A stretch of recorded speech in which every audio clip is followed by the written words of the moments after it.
Bismillahirrahmanirrahim. Alhamdulillahilladzi an'ama alaina bi ni'matihi tatimmus shalihat. Wassalatu wassalamu ala sayyidina Muhammadin wa ala alihi wa sahbihi ajma'in, amma ba'du. Kaum muslimin dan muslimat jamaah salat isya dan tarawih Masjid Al-Jihad yang dimuliakan Allah Subhanahu wa Ta'ala. Alhamdulillah, hari ini kita telah dapat menunaikan kewajiban kita puasa Ramadan selama 5 hari. Bagi yang Muhammadiyah, hari ini adalah hari yang ke-6 telah melaksanakan puasa. Karena Muhammadiyah mulai puasa hari Sabtu, yang NU dan pemerintah mulai puasa hari Minggu, yang Islam KTP langsung Lebaran. Perbedaan ini merupakan kekayaan bangsa Indonesia yang juga kekayaan dalam Islam. Ikhtilafu ummati rahmatun. Ikhtilaf, berbeda pendapat di kalangan umatku, kata Nabi, ialah merupakan rahmat. Wal firqatu azabun, dan berpecah belah, berfirqah-firqah itu merupakan azab. Walaupun berbeda puasanya, insya Allah lebarannya semuanya sama. Kita yakin bahwa Muhammadiyah yang mulai puasa hari Sabtu, lebarannya pasti tanggal 1 Syawal. Yang NU dan pemerintah yang mulai puasa hari Minggu, lebarannya pasti 1 Syawal. Sekarang yang kagak puasa nih, tiap hari lebaran, malah sibukan dia. Jamaah sekalian yang dimuliakan Allah Subhanahu wa Ta'ala, ibadah puasa kita memenuhi panggilan Allah, melaksanakan kewajiban puasa. Orang-orang yang beriman dipanggil untuk melaksanakan ibadah puasa. Kama kutiba alal ladzina min qablikum, sebagaimana juga Allah wajibkan kepada umat-umat terdahulu sebelum kamu. Jadi yang puasa bukan cuma umat Nabi Muhammad sallallahu alaihi wasallam saja.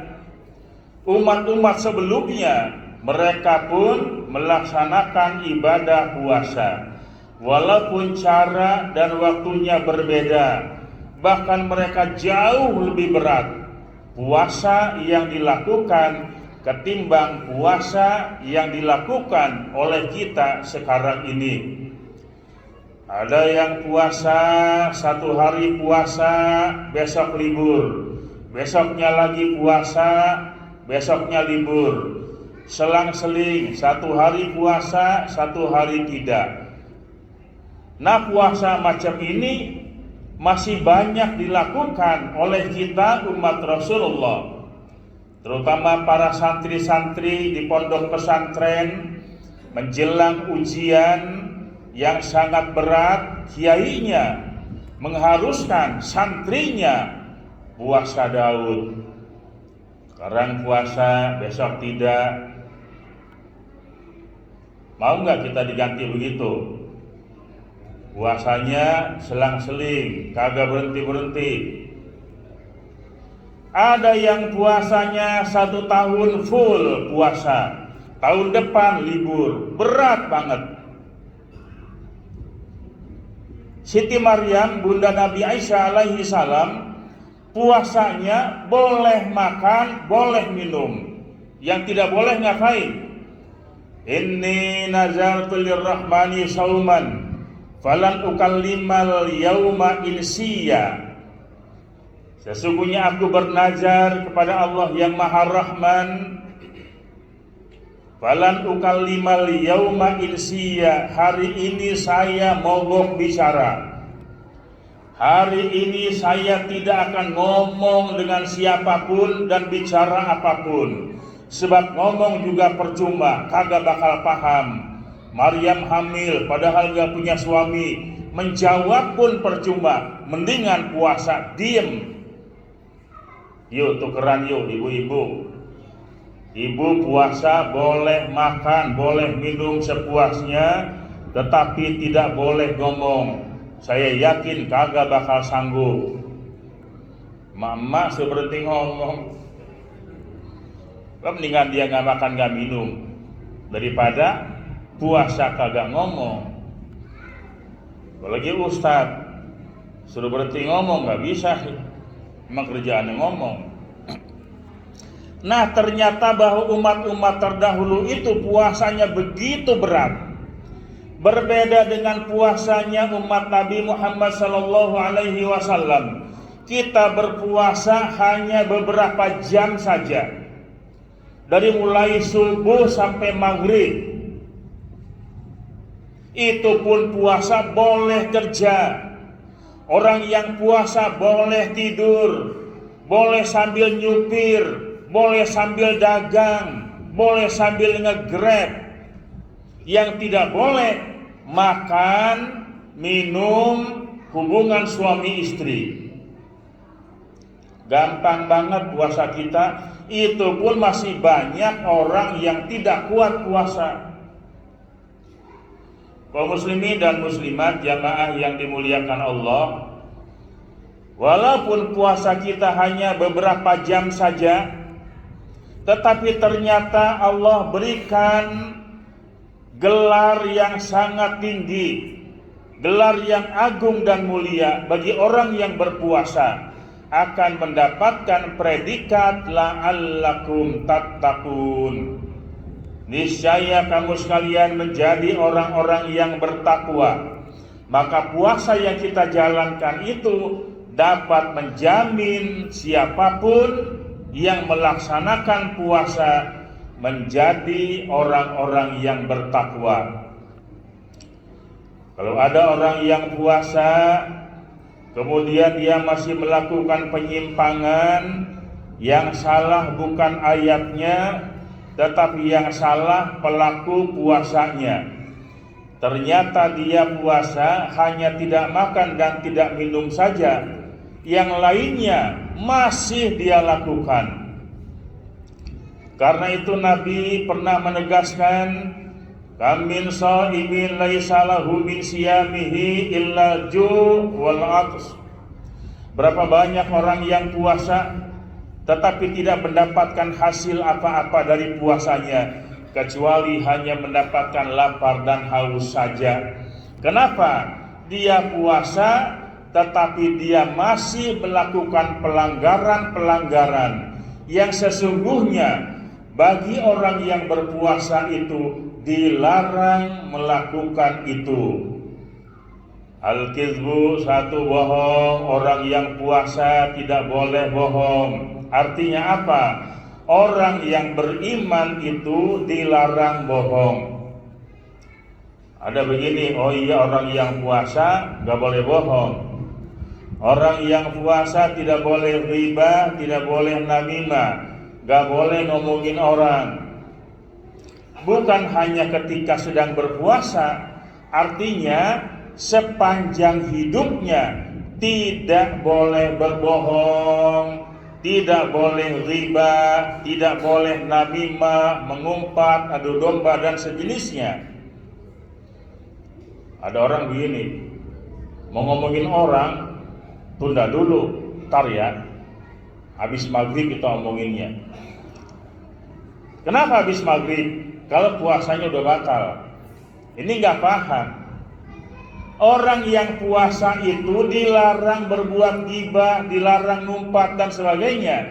Maka puasa sepanjang hidupnya, sepanjang hari dia berpuasa. Orang bohong bukan hanya ketika puasa, Yang paling penting adalah pengamalan setelah dia berpuasa. Ramadan sepanjang siang hari kita sudah terbiasa. Oh iya, kenapa orang yang puasa tidak boleh bohong? Artinya setelah dia berbuka puasa pun dilarang berbohong.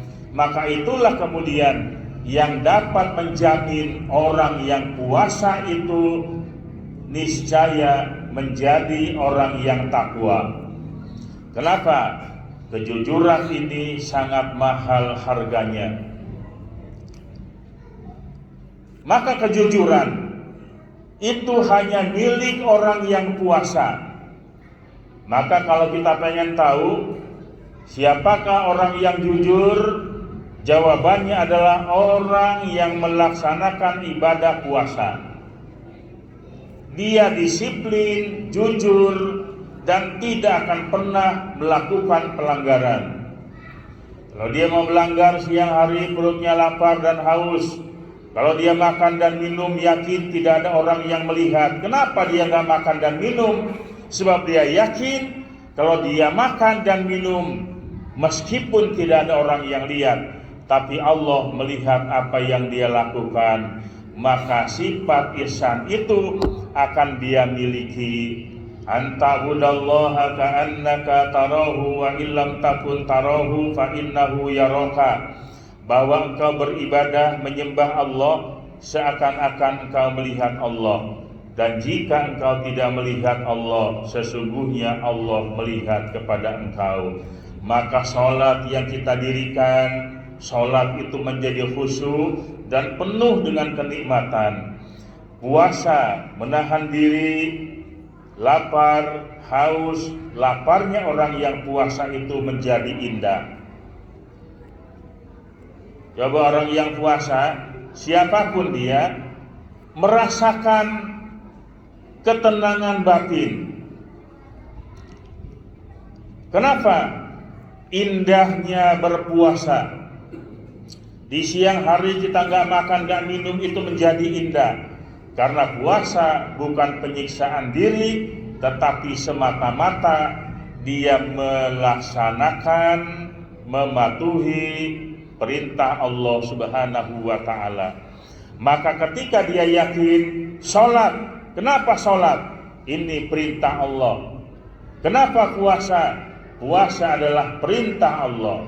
Ketika kita yakin ini adalah perintah Allah, Allah itu akan menjamin kepada siapa yang menurut akan perintah Allah. Bapak Ibu sekalian yang dimuliakan Allah, jadi kejujuran, kedisiplinan adalah milik orang yang puasa. Yuk belajar disiplin dari ibadah puasa. Disiplin waktu, kapan kita mulai berpuasa dan kapan boleh berbuka puasa. Jangan pernah kita coba-coba melanggar waktu. Udah azan subuh, udah bubar sholat di jihad, dia baru bangun, mendusin, kucek-kucek mata, nenggak air segelas. Maaf, biarpun dari malam udah niatnya kuat mau puasa hari ini, tetapi karena dia sudah terlambat, sudah tidak boleh makan dan minum, dia minum, maka hari itu dia tidak berpuasa. Sejak siang hari menahan lapar dan haus, jelang maghrib, udah 5:30, beberapa menit lagi berbuka puasa. Udah buru-buru lah, sekarang buka, nanti maghrib juga buka. Allah maha tahu. Ya Allah pasti maha tahu. Dia mendahului berbuka puasa. Maaf, dari siang menahan haus dan lapar, gara-gara gak disiplin waktu, seluruh amalnya hari itu menjadi sia-sia. Dan yang terakhir, orang yang puasa Ramadan itu akan dapat memiliki solidaritas yang tinggi, akan memiliki kepekaan sosial. Orang yang puasa Ramadan, siapapun dia, dari presiden sampai RT, dari orang yang paling kaya sampai orang yang paling miskin, semuanya merasakan lapar dan haus. Nggak ada orang yang puasa itu nggak lapar. Kalau ada orang yang puasa, ente lapar nggak? Nggak. Haus nggak? Nggak. Ente nggak puasa. Karena puasa itu lapar. Sengaja kita biar lapar, biar jadi pelajaran. Tidak ada bedanya orang yang duitnya banyak, punya makanan serba ada, dengan orang miskin yang tidak punya apa-apa, di siang hari sama nasibnya. Harta kekayaan yang Anda miliki, makanan dan minuman yang banyak berlimpah ruah tidak ada artinya, sama dengan orang miskin. Kenapa? Tidak bisa dimakan. Bedanya nanti maghrib, ketika orang kaya dan orang miskin buka puasa. Orang kaya jam 5 sore udah keliling mempersiapkan makanan untuk buka puasa. Apa yang dia mau dia beli.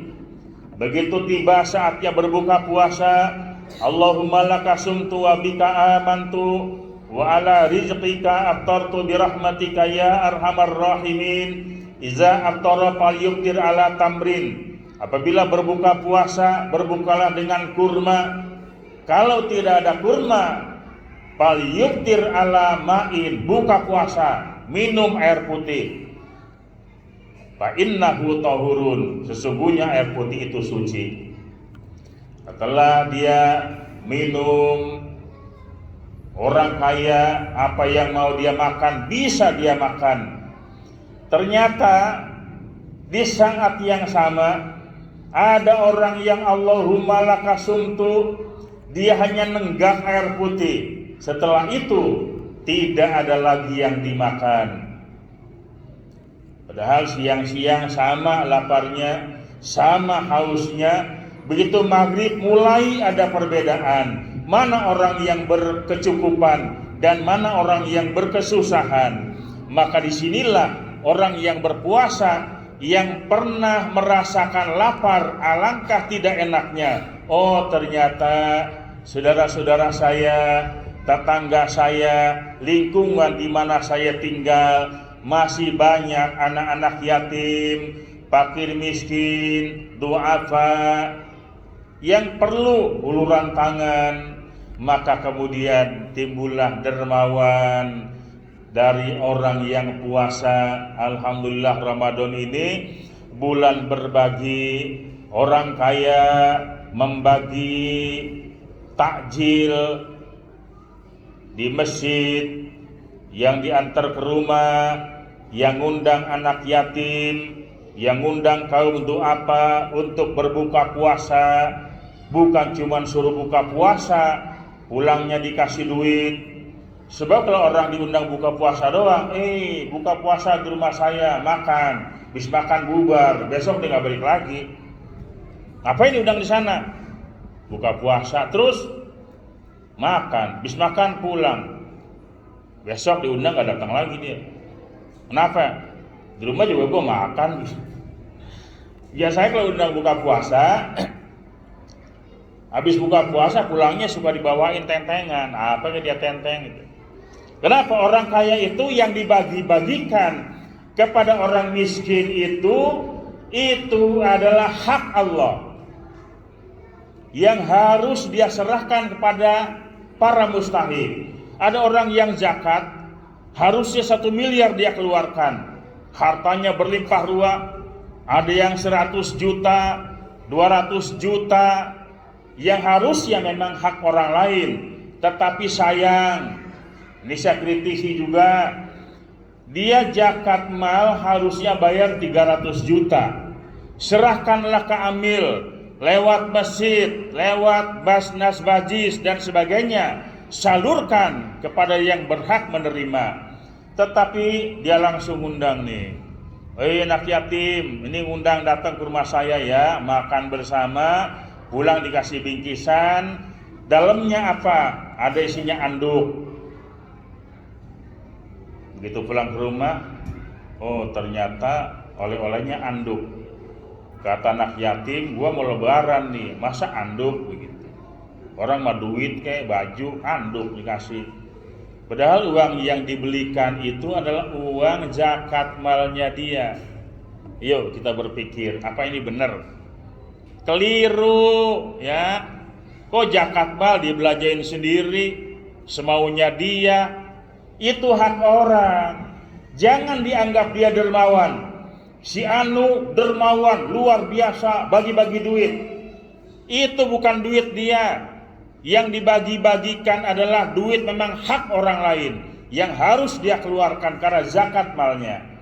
Saya sudah bilang lewat yang punya kebijakan, yuk tolong kasih pemahaman orang-orang yang harusnya zakat malnya besar ratusan juta rupiah diatur. Ya, ada panitianya. Bagaimana nih kompromi? Apa sih yang dibutuhkan? Gitu kan? Yang dibutuhkannya minyak, beras, pakaian. Berapa nominalnya? Harus sama. Jangan kemudian menjadi zolim. Dermawan dalam pandangan manusia. Dalam pandangan Allah, Anda bukan dermawan, tapi Anda zolim. Kenapa? Ada hak orang lain yang masih tersisa yang Anda belum berikan. Demikian, mohon maaf yang sebesar-besarnya. Wallahul muwaffiq ila aqwamit thoriq. Wassalamualaikum warahmatullahi wabarakatuh.